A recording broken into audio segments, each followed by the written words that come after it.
Hello dear students, I know आपका most awaited topic जो मैंने पिछला सेशन भी लिया था उससे मैंने आपको बताया था कि हम लोग मोस्ट इम्पॉर्टेंट टॉपिक्स कौन कौन से एग्ज़ाम के वो डिस्कस करेंगे गेट एग्ज़ाम के लिए।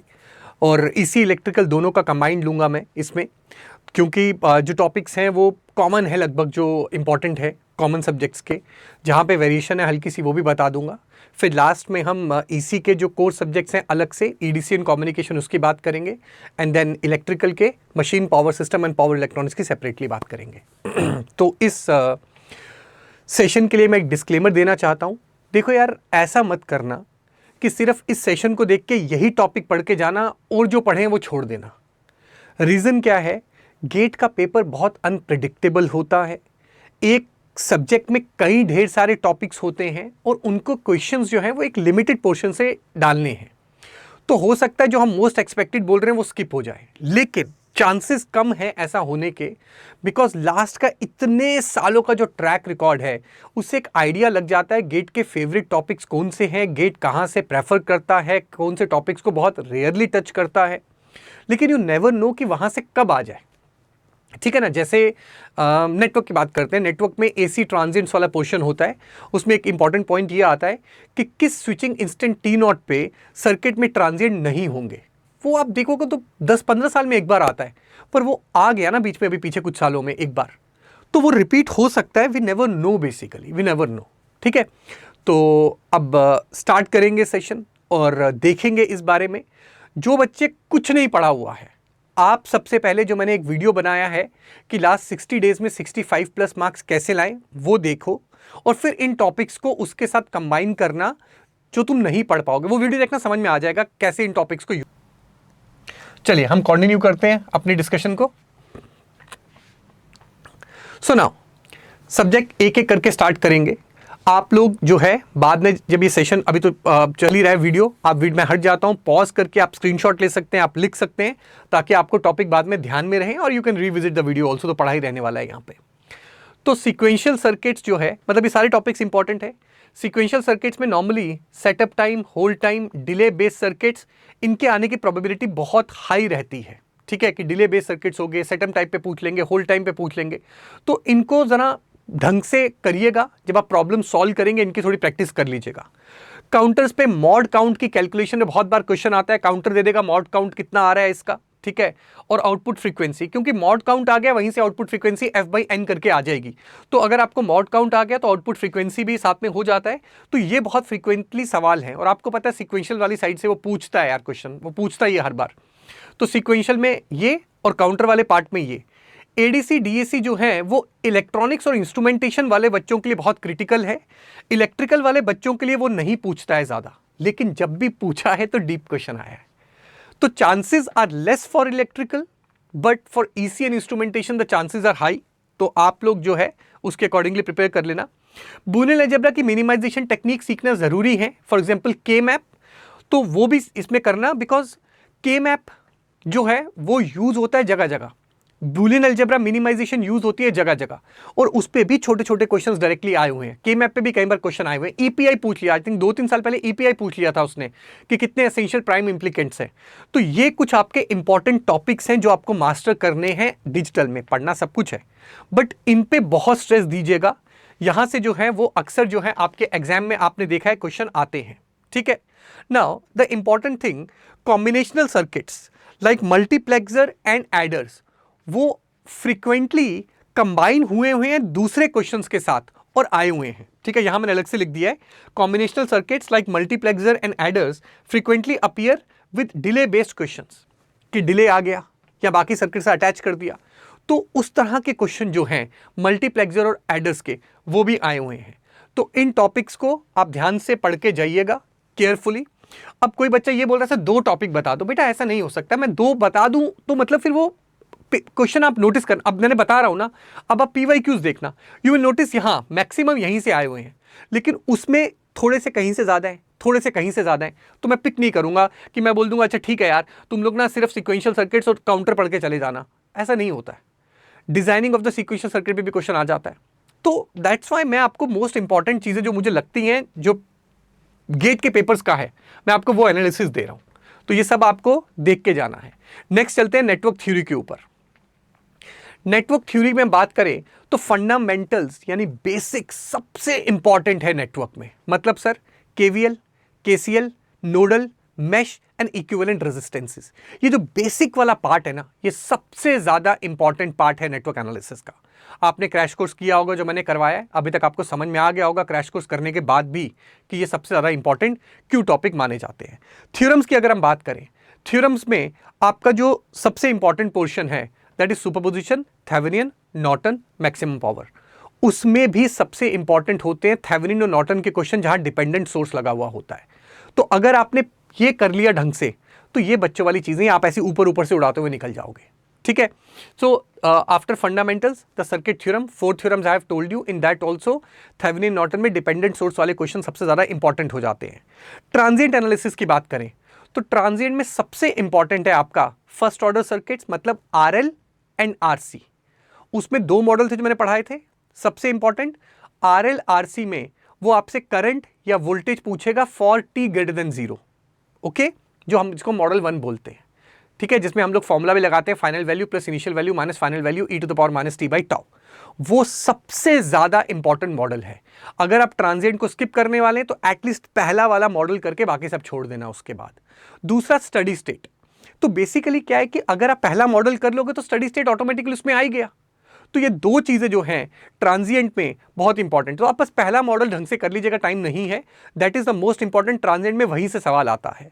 देन 2 पोर्ट नेटवर्क पे पैरामीटर निकालना, ZY, HG and transmission, inverse transmission, parameters की कैलकुलेशन, बहुत कुछ है उसमें, कन्वर्जेंस है एंड कंडीशंस है, पर पैरामीटर्स सबसे इंपॉर्टेंट है। और सिमेट्री और रेसिप्रोसिटी की कंडीशन याद कर लेना। वो जो टेबल है बस 2, मतलब 3 ही तो करनी है, बाकी तो सब ओवरलैपिंग है। तो सबसे इंपॉर्टेंट पैरामीटर्स निकालना और थोड़ा सा और कंडीशंस जो है सिमेट्री रेसिप्रोसिटी के आप लोग थोड़ी सी देख लीजिएगा। Then we go to AC circuits. तो अगर हम बात कर रहे हैं इलेक्ट्रॉनिक्स वालों के लिए तो बेटा आपके लिए एसी सर्किट में phasor and power factor calculation वो सब इंपॉर्टेंट रहता है थोड़ा सा। इसी इलेक्ट्रिकल के लिए भी, इलेक्ट्रिकल में जब हम 3 फेज पे जाते हैं तो 3 फेज आपका है, बट 3 फेज बहुत आसान है। वो आपका डायरेक्ट 3 फेज पे क्वेश्चन नहीं पूछता है। रीजन बीइंग कि अगर उसने छोटा मोटा कोई 3 फेज का क्वेश्चन पूछा तो यार आप लोगों ने मशीन्स पढ़ा हुआ है, पावर सिस्टम पढ़ा हुआ है, आपके लिए क्या ही है ना। It's not a very difficult thing कि अगर स्टार है तो phase line voltage will be √3 times of the phase voltage. ठीक है, पॉजिटिव सीक्वेंस है, नेगेटिव सीक्वेंस है, 30 डिग्री वो लीड करेगा, अदरवाइज वो लैग करेगा। ये सब चीजें आपको पता है क्या करना है। डेल्टा डेल्टा कनेक्टेड है, मतलब source and load, star star connected है, तो बेसिकली तुम स्टार स्टार के लिए करते हो और वो तुम्हें बैलेंस्ड ही देता है, तो तुम पर फेज कैलकुलेशन कर लेते हो और वहीं से सॉल्व कर लेते हो। सो इसलिए 3 फेज जो है वो इतना टफ नहीं है अगर नेटवर्क की बात करें, बिकॉज तुम लोगों ने मशीन एंड पावर सिस्टम पढ़ रखा है और इसी में है नहीं 3 फेज, तो उसकी हमें फाइट नहीं है। और अभी मैं आपको सब ऑर्डर में सबसे पहले मैंने क्या बताया, डिजिटल आसान है, बहुत स्कोरिंग है। इलेक्ट्रॉनिक्स वालों के लिए आसान और बहुत स्कोरिंग है, मतलब इलेक्ट्रिकल के लिए भी, पर इलेक्ट्रॉनिक्स की वेटेज ज्यादा है। Then network, very high scoring subject if you do it properly. Then we go to control systems. Control systems की अगर हम बात करें तो कुछ ट्रेंड चेंज होता हुआ नजर आ रहा है। ठीक है, तो सबसे पहले नाइक्विस्ट एंड बोर्डे की बात करते हैं। तो stability and relative stability analysis. तो स्टेबिलिटी में मैं क्या बात कर रहा हूं, नाइक्विस्ट में जो हम नाइक्विस्ट स्टेबिलिटी क्राइटेरिया पढ़ते हैं n is equal to P+- Z+ वाला, वहां से अगर आप नोटिस करेंगे तो ट्रेंड में कोई चेंज हुआ है, क्वेश्चन आना शुरू हो गए हैं। और बोर्डे प्लॉट का वो सिंपल सा क्वेश्चन वो देके आपको बोर्डे प्लॉट ट्रांसफर फंक्शन पूछता, निकाल दीजिए। तो अगर आप रीसेंट पैटर्न में देखेंगे ना पेपर्स का, तो ये आपको चेंज नजर आता हुआ नजर आएगा। नाइक्विस्ट और बोर्डे की तरफ उनकी शिफ्टिंग हुई है। स्टेट स्पेस की अगर हम बात करें तो स्टेट स्पेस जो है वो हाई प्रोबेबिलिटी टॉपिक है जो फ्रीक्वेंटली ESC पेपर्स और गेट पेपर में अपीयर हो रहा है। स्टेट स्पेस इलेक्ट्रॉनिक्स वालों के लिए ज्यादा इंपॉर्टेंट है इलेक्ट्रिकल से। तो सर व्हाट अबाउट इलेक्ट्रिकल, आपका भी इंपॉर्टेंट है इस साल के लिए, बट EC के लिए ज्यादा इंपॉर्टेंट है। और कंट्रोलेबिलिटी एंड ऑब्जर्वेबिलिटी के क्वेश्चन तो बोनस है। अगर तुम्हें कुछ नहीं आता, तुम छोड़ने वाले हो स्टेट स्पेस पूरा का पूरा, तो एटलीस्ट कंट्रोलेबिलिटी ऑब्जर्वेबिलिटी पढ़ लेना। It will hardly take 15 minutes. एक तुम्हें कैलमन्स टेस्ट ही याद करना है, controllability and observability test matrix, उसका सिर्फ एक क्वेश्चन देखना है, that's it, you are done with this. But मैं यही बोलूंगा पूरा एक बार देख लीजिएगा। Then steady state error calculation, specially disturbance signal वाला मैंने देखा है आजकल बार बार आने लग गया है। तो तुम्हें तो सब पढ़ाया हुआ है, पर जिन बच्चों ने नहीं पढ़ा है आप लोग वो कर लेना कि अगर डिस्टर्बेंस NS या DS ऐड हो रही है G1 के बाद, तो अगर वो ऐड होती है तो उसकी वजह से स्टडी स्टेट एरर जो है वो कितना होता है। एंड देन जिसमें तुम्हें यूनिटी में कन्वर्ट करना पड़ता है, नॉन यूनिटी फीडबैक दे दिया, यूनिटी में कन्वर्ट करना है, वो वाले क्वेश्चंस, उस पे स्टडी स्टेट पे थोड़ा सा ज़्यादा फोकस रखना। और कंपनसेटर्स पे थोड़ा सा रीसेंट ट्रेंड देखा है मैंने, कंपनसेटर्स के क्वेश्चन थोड़े थोड़े पूछने लग गए हैं, ज़्यादा मुश्किल नहीं आते हैं। एंड एक टॉपिक जो मैंने यहाँ नहीं लिखा है, बाय डिफॉल्ट है वो टॉपिक, क्या? राउथ। क्योंकि राउथ जो है वो सबसे इंपॉर्टेंट है, बिकॉज वो कहीं ना कहीं यूज होता रहता है, तो सीधा नहीं आएगा, इनडायरेक्टली आ जाएगा, पर राउथ का क्वेश्चन करके जाना है। स्पेशली जो अगर मेरे से पढ़ा हुआ है तो model number 2 and model number 3 वो ज़्यादा ज़रूरी है। मॉडल 2 की प्रोबेबिलिटी भी कम है, बट मॉडल 3 बहुत इंपॉर्टेंट है। और मॉडल 4 तो अगर आपको आता है तो you can manage model 4। After control, signal systems, core concepts बहुत ज़रूरी हैं। फॉर एग्जाम्पल सिग्नल सिस्टम्स की अगर हम बात करते हैं तो लैपलास ट्रांसफॉर्म की properties, inverse and stability, in nutshell Laplace and Z पूरा खत्म बात। लैपलास और जेड पूरा पढ़ के जाना है आपको। और अब आप बोलोगे सर आपने CTFT भी लिख दिया, CTFS भी लिख दिया, पूरा सिलेबस ही लिख दिया, यार मैं क्या करूं, सिग्नल इतना ज्यादा वैरिड है, वो कहीं से कुछ भी पूछता है। अब देखो यहां पे क्या है, DTFT। क्यों यार, आजकल ट्रेंड देखोगे वो DTFT पे शिफ्ट हो रहा है, डिस्क्रीट से क्वेश्चन आ रहे हैं, उसमें सबसे इंपॉर्टेंट जेड है, देन DTFT है। तो कम से कम प्रॉपर्टीज तो ढंग से कर जाना इनकी। एंड फोरियर सीरीज में सबसे इंपॉर्टेंट पोर्शन है symmetry based questions. Fourier series solve करने को ज्यादा नहीं आती है, आपको एक टेबल जो बनवा के दिया हुआ है, half wave symmetric and even odd combination उनके, वो वाला टेबल सबसे ज्यादा इंपॉर्टेंट है। आप फोरियर सीरीज के मैक्सिमम क्वेश्चन देखेंगे उस टेबल के ऊपर आए हुए हैं। तो अगर आप सिमेट्री आइडेंटिफाई कर लें, आपको वो टेबल याद है, आप आंसर निकाल जाएंगे। तो एटलीस्ट उतना तो कर ही लेना फोरियर सीरीज में, ठीक है। CTFT DTFT की प्रॉपर्टीज जरूरी है, CTFT ढंग से करोगे, DTFT को कंपैरिजन से निपटा सकते हैं। लैपलास जेड तो पूरा करना ही करना है। लैपलास और जेड भी पैरेलल चलते हैं, एक होता है दूसरा भी ऑटोमेटिकली समझ में आने लग जाता है। एंड देन कोरिलेशन फंक्शन बहुत फ्रीक्वेंटली टेस्ट किया जा रहा है, कोरिलेशन फंक्शन के questions, auto correlation and cross correlation, तो उसको भी थोड़ा सा आप लोग ध्यान रखेंगे। वापिस अगर हम टाइम डोमेन की तरफ आए तो इंपल्स एंड डबलेट फंक्शन की प्रॉपर्टीज, इंपल्स फंक्शन की अक्सर क्वेश्चन पूछे गए हैं, उसकी 2-3 जो प्रॉपर्टीज है इंपॉर्टेंट, मल्टीप्लीकेशन, एरिया, वेरिया, वो ध्यान रखना। Energy and power calculations, signal classification, ठीक है, ये ध्यान रखना। डिस्क्रीट टाइम कन्वोल्यूशन, क्योंकि डिस्क्रीट टाइम कन्वोल्यूशन इजी है, आप लोगों को कॉन्टिन्यूस टाइम कन्वोल्यूशन में दिक्कत आती है, पर उसमें मैंने तुम्हें कुछ जो स्टैंडर्ड रिजल्ट्स हैं, शॉर्टकट्स हैं, चीज़ें बता रखी हैं। अदरवाइज हम लोग लैपलास की मदद ले लेंगे, बट डिस्क्रीट टाइम कन्वोल्यूशन बहुत इजी होता है, बस मल्टीप्लिकेशन करनी है एंड ऑल दैट, टेबल बना के, तो डिस्क्रीट टाइम कन्वोल्यूशन कर लेना। Sampling and reconstruction theorem, sampling तुमने देखा होगा, मैंने बहुत ज़्यादा डिटेल में पूरा खोल ही दिया था सैम्पलिंग को क्लास में, बिकॉज मुझे पता था सैम्पलिंग जो है वो एग्जाम में आ रहा है और सैम्पलिंग के क्वेश्चन बच्चे बहुत स्ट्रगल करते हैं। तो आई होप अब आपको दिक्कत नहीं होगी, बट अगर जिनको है आप लोग एक बार ढंग से जो है सैम्पलिंग पढ़ लेना।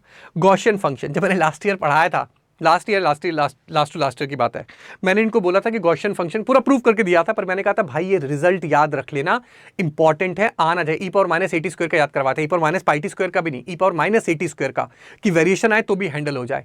Same to same ditto question GATE के पेपर में आया, बच्चे सीधा टिक करके आए हैं और आते ही मैसेज कर रहे हैं, क्योंकि सारे क्वेश्चन जो है सिग्नल के नोट्स में से फंस गए थे, क्योंकि मुझे आइडिया था कि क्या क्या जरूरी है। तो ये चीजें इंपॉर्टेंट है, इस बार भी गॉसियन फंक्शन मुझे इंपॉर्टेंट लग रहा है, सो आप इसको ध्यान रखिएगा गॉसियन फंक्शन को। बट सिग्नल में yes, there is a wide variety of the topic. Signal में बता पाना बहुत कम पार्ट मुश्किल है, because wide variety of topics are getting utilised over here. Then moving on to analogue electronics and aptitude, मैंने इकट्ठा ही लिख दिया दोनों को। एनालॉग की बात करें तो इलेक्ट्रॉनिक्स और इंस्ट्रूमेंटेशन के स्टूडेंट्स के लिए बहुत हाई वेटेज है, जैसे कि इलेक्ट्रिकल के लिए मशीन पावर सिस्टम वाली वेटेज है, वही एनालॉग इलेक्ट्रॉनिक्स की वेटेज आने वाली है। इस वजह से ईसी और इंस्ट्रूमेंटेशन के लिए बहुत इंपॉर्टेंट हो जाता है एनालॉग इलेक्ट्रॉनिक्स, ठीक है।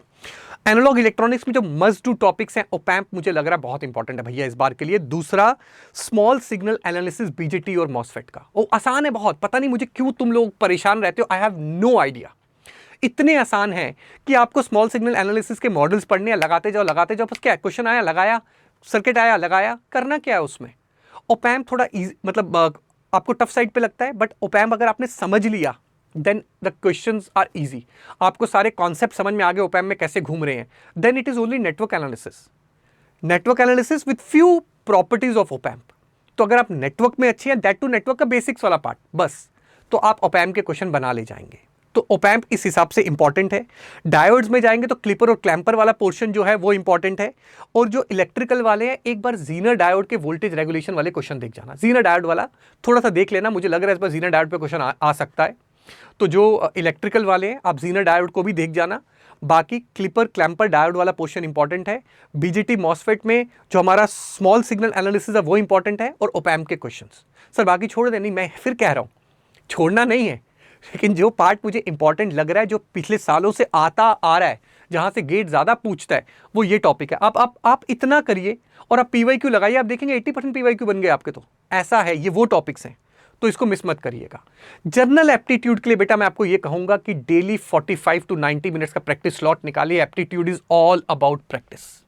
तो रोज आप प्रैक्टिस करिए, रीजनिंग पे फोकस रखिए, क्वांट के शॉर्टकट्स का ध्यान रखिए, सीटिंग अरेंजमेंट्स, गियर मूवमेंट्स, उनके जो क्वेश्चंस हैं उनका ध्यान रखिए, स्पीड टाइम डिस्टेंस वाले क्वेश्चन, वर्क टाइम जो प्रॉब्लम वाले क्वेश्चन है वर्क वाले, वो ध्यान रखिए।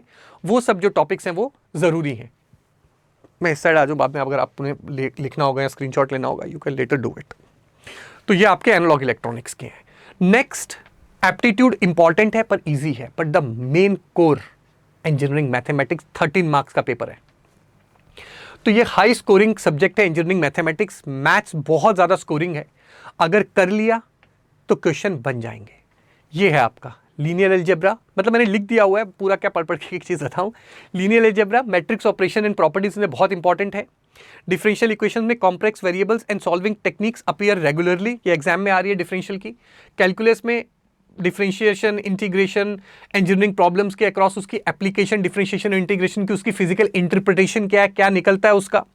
और प्रोबेबिलिटी जो है ना यार, वो अक्सर बच्चे स्किप करते हैं। Avoid this mistake, because maths में कंप्लीट कवरेज के लिए प्रोबेबिलिटी जरूरी है, और वो मुश्किल नहीं है। आप एक बेसिक आइडिया भी ले लेंगे तो क्वेश्चन नॉर्मल भी आए हुए हैं। बिकॉज देखो क्या है कि पेपर में वो हर चीज टफ नहीं बनाता है, कुछ वो नॉर्मल पेपर भी डालते हैं, कुछ इजी भी डालते हैं, कुछ एवरेज डालते हैं, कुछ टफ डालते हैं। तो प्रोबेबिलिटी से अगर इजी वाला या एवरेज वाला क्वेश्चन आया तो कम से कम वो तो बना ले जाओगे, अगर थोड़ा बहुत भी पढ़ा होगा तो। इसलिए इसको स्किप मत करो। तो मैंने ओवरलैपिंग सब्जेक्ट्स तो कवर कर दिए। अब चलते हैं कोर में। पहले इलेक्ट्रॉनिक्स का कोर टच करते हैं, फिर इलेक्ट्रिकल का कोर टच करते हैं। इलेक्ट्रॉनिक्स के कोर में सबसे पहले हमारा आता है कम्युनिकेशन सिस्टम। उसमें modulation is the first thing. Modulation वाला जो पोर्शन है ना एनालॉग कम्युनिकेशन का, बहुत स्कोरिंग है, बिकॉज बहुत आसान है। और कम्युनिकेशन की अच्छी चीज पता है क्या है, फॉर्मूलेज अगर आपको याद है ना तो क्वेश्चन बन जाते हैं। बहुत इन डेप्थ फीलिंग नहीं चाहिए आपको, है तो बहुत बढ़िया, conceptual clarity is always good, but question formula based रहते हैं कम्युनिकेशन के। तो एएम एफएम मॉड्यूलेशन के formula based questions offer easy marks, ठीक है। Then you have random processes. तो random variable and random processes form theoretical foundation, तो ये जरूरी है, ठीक है। तो ये भी आप जो है वो आपको नेक्स्ट आपका इंपॉर्टेंट टॉपिक है गेट के लिए। इंफॉर्मेशन थ्योरी से आजकल सवाल आ रहे हैं, इंफॉर्मेशन थ्योरी के भी फॉर्मूला बेस्ड अप्रोच रहती है। तो ये probability of errors, entropy calculations, ये जरूरी है। आजकल इंफॉर्मेशन थ्योरी से क्वेश्चन पूछे जा रहे हैं, इसलिए इंफॉर्मेशन थ्योरी प्रॉपर्ली करना, इसको छोड़ना नहीं है, ढंग से करके जाना है आपको। एंड देन डिजिटल कम्युनिकेशन में ASK, PSK, bandwidth concepts, MAP and ML detection rules, ये सब आपका जो है इंपॉर्टेंट है। तो कम्युनिकेशन सिस्टम, सर बाकी छोड़ दो, नहीं बाकी नहीं छोड़ना है भाई। मैं कहां बोल रहा हूं कि सुपरिटेंडेंट रिसीवर छोड़ दो, इंटरमीडिएट फ्रीक्वेंसी, मैं कुछ नहीं बोल रहा हूं छोड़ने के लिए। मैं कह रहा हूं सब पढ़ो, पर रिवीजन करते टाइम इन पे स्ट्रेस दो। और जिसने कुछ नहीं पढ़ा, तुम कम से कम ये टॉपिक ढंग से कर जाओ। उसमें भी मैं तुम्हें कह रहा हूं, जो तुम्हारा डिजिटल एनालॉग कम्युनिकेशन वाला पोर्शन है वो दैट इज वेरी स्कोरिंग, बहुत आसान क्वेश्चन आते हैं, बढ़िया से बनते हैं। तो कम से कम वो तो कर लेना अगर तुमने कुछ नहीं किया हुआ है, ठीक है। तो प्रैक्टिस पीवाईक्यूज फॉर एफिशिएंसी, जितना हो सके कम्युनिकेशन के पीवाईक्यू जो है वो सॉल्व करिए, इंपॉर्टेंट है। Then we have EMFT and EDC. अब ईएमएफटी सर ये तो हमें इलेक्ट्रिकल में भी है बेटा, इलेक्ट्रिकल में उसकी वेटेज 0 to 1 क्वेश्चन है, तो इसलिए मैंने आपके लिए बिल्कुल अलग से नहीं रखा। आप स्किप कर सकते हैं if you have not studied anything, okay. और अदरवाइज आपका सिलेबस भी कम है, पर इलेक्ट्रॉनिक्स के लिए काफी इंपॉर्टेंट है, यू पीपल नो दैट। मैंने लिखा है स्किप बेसिक वेक्टर्स मत करो, लेकिन मैं बोल रहा हूं इंपॉर्टेंट नहीं है, वहां से ज्यादा क्वेश्चन नहीं आते हैं, बट मैक्सवेल्स इक्वेशंस बहुत ज्यादा आपकी जरूरी है। पॉइंटिंग वेक्टर मेंशन नहीं किया, बट पॉइंटिंग वेक्टर आपका जो है वो भी आपका पॉइंटिंग वेक्टर बोल रहा हूँ, जो आपका पॉइंटिंग थ्योरम पावर के लिए हम जो यूज करते हैं वो भी आपकी इंपॉर्टेंट है। Transmission line and electromagnetic waves, obviously wave guides and antennas. Antennas में जो है और वेव गाइड्स में फॉर्मूला बेस्ड अप्रोच रखना, ज्यादा अगर पढ़ा नहीं हुआ अभी तक, इन डेप्थ नहीं जाते हैं, फॉर्मूले से आपके क्वेश्चन बन जाते हैं। If you remember the formulas you can solve the question on this. Then EMFT के क्वेश्चन बहुत ईजी से बहुत टफ जाते हैं, इसकी रेंज बहुत बड़ी है AMFT की, तो इसलिए जो है इन डेप्थ पढ़ेंगे तो बेटर रहेगा।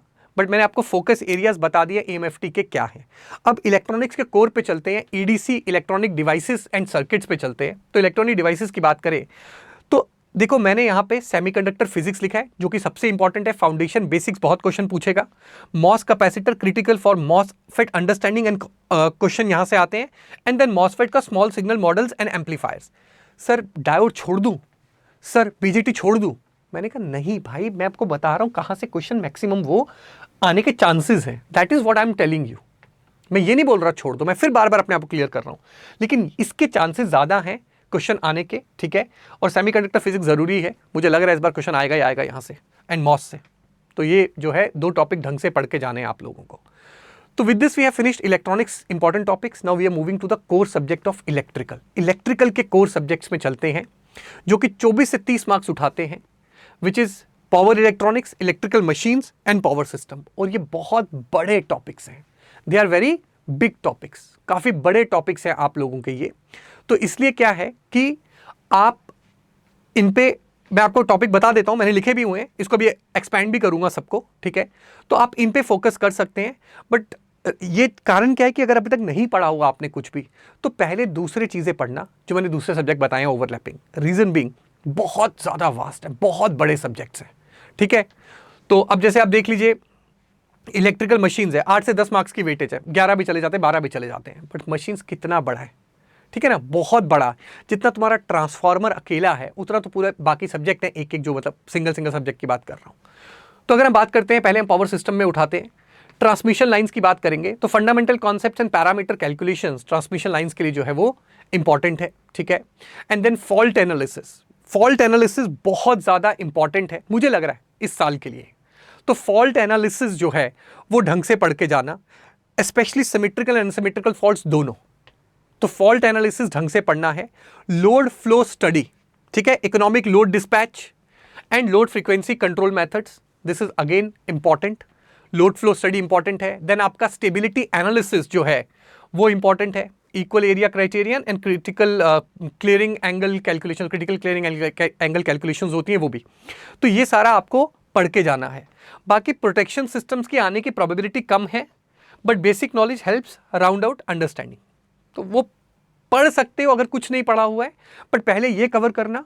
उसके बाद अगर टाइम बचता है तो आप ये कर लेना, बिकॉज बेसिक अंडरस्टैंडिंग के लिए क्वेश्चन के आने की प्रोबेबिलिटी कम है यहां से, ठीक है ना। क्वेश्चन के आने की प्रोबेबिलिटी प्रोटेक्शन सिस्टम से कम है। इलेक्ट्रिकल मशीन जो है वो गारंटेड मार्क्स है।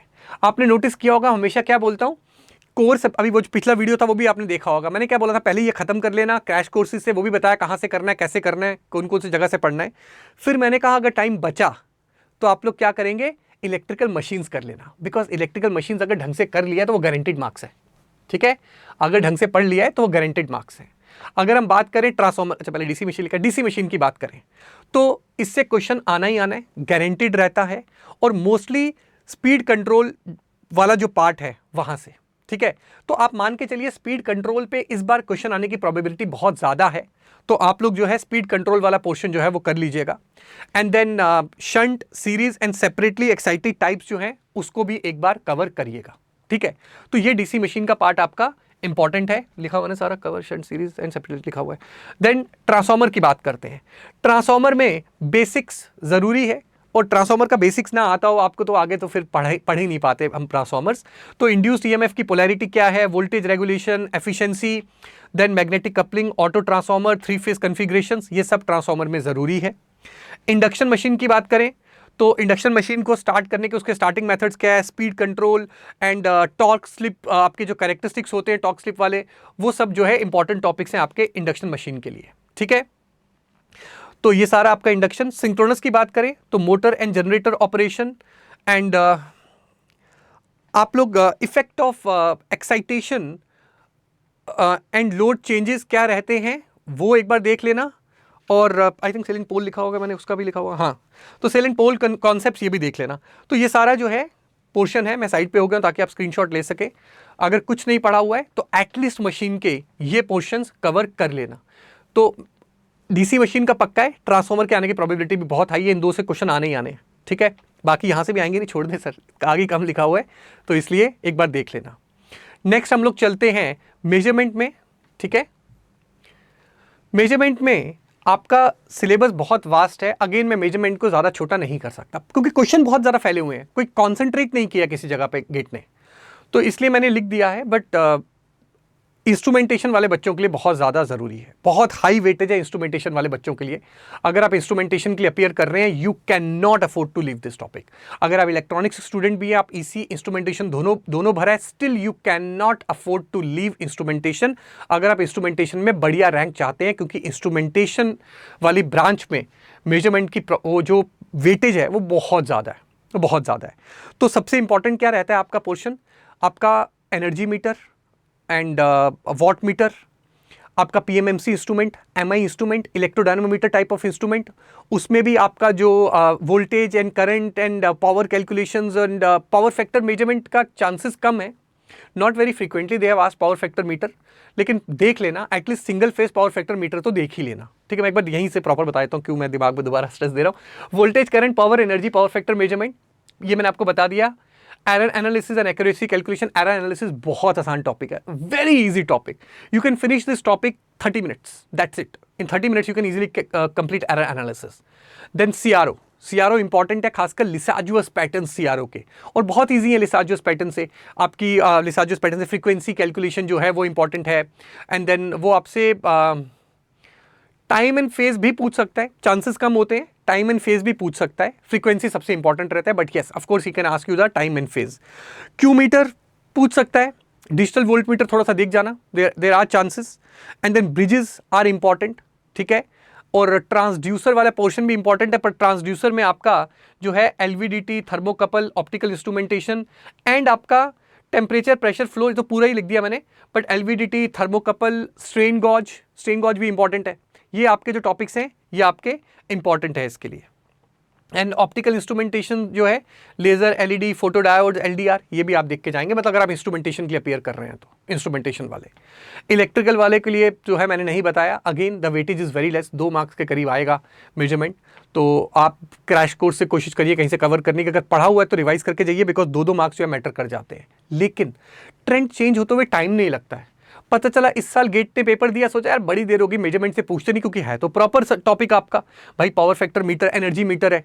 आप लोग जब पढ़ते हैं, आप लोग कभी जाएंगे स्टेट में, जॉब लगेगी जेईई की, तो वहाँ एनर्जी मीटर तो लगे हुए हैं हर घर में भाई, कैलकुलेशन हो रही है, एनर्जी कैलकुलेशन हो रही है, तो वो सब आपको पता होना चाहिए। तो वो कभी भी क्वेश्चन पूछ सकते हैं, सीटीपीटी, इंस्ट्रूमेंटेशन ट्रांसफॉर्मर, वहाँ से पूछ लेंगे आपसे वो। इस वजह से आपको पढ़ना है, शिफ्ट आ सकता है कभी भी, तो मेजरमेंट पढ़ लेना, बट अगर टाइम नहीं हुआ तो छोड़ देना, बिकॉज 1-2 मार्क्स पिछले कई सालों से वो पूछता आ रहा है, बस ज़्यादा पूछ ही नहीं रहा मेजरमेंट से। लेकिन मैं इसलिए डिस्क्लेमर दे देता हूँ, अगर इस साल आ गया बोलोगे देखो वीडियो में बोला था आता नहीं है इसलिए मैं पढ़ के नहीं गया, भाई कोई पता थोड़ी ना कब गेट क्या पूछ ले, मेरे से थोड़ी ना पूछ के पेपर बना रहे हैं। इस वजह से अगर टाइम नहीं होगा तो छोड़ देना ईएमएफटी और मेजरमेंट को, इलेक्ट्रिकल वाले, ईसी वाले, ईएमएफटी मत छोड़ना, ठीक है। सो बेटा this was all about our important topics. मैं आपको फिर कह रहा हूं, पढ़िए सारा, लेकिन रिवीजन के टाइम इन टॉपिक्स पे स्ट्रेस दीजिएगा। आप देखिएगा मैक्सिमम पेपर 70 to 80% पीवाईक्यू आपके इन्हीं टॉपिक्स में से आए हुए जो मैंने आपको बताया। 80% पीवाईक्यू यहां से आए हुए जो मैंने आपको बताया टॉपिक, लगभग सारा पेपर यहीं से आता है। तो आप इसको पढ़िए, ठीक है, वीडियो को प्रॉपर्ली यूटिलाइज करिए, और अगर आपको किसी और वीडियो की रिक्वायरमेंट है, अगर आप कुछ चाहते हैं, please let me know in the comments, या ग्रुप में आपके पास है ही है मेरे सारे के सारे ग्रुप्स जो है, आप मेरे ग्रुप में आकर बता दीजिए करिए। I will be more than happy to make a video for you people, जिससे आपको हेल्प हो पाए, क्योंकि गेट का पेपर बहुत पास है, तो मैं चाहता हूँ कि जितना हो सके आपको हम हेल्प कर पाएँ। So best of luck everyone, I will see you in the next video.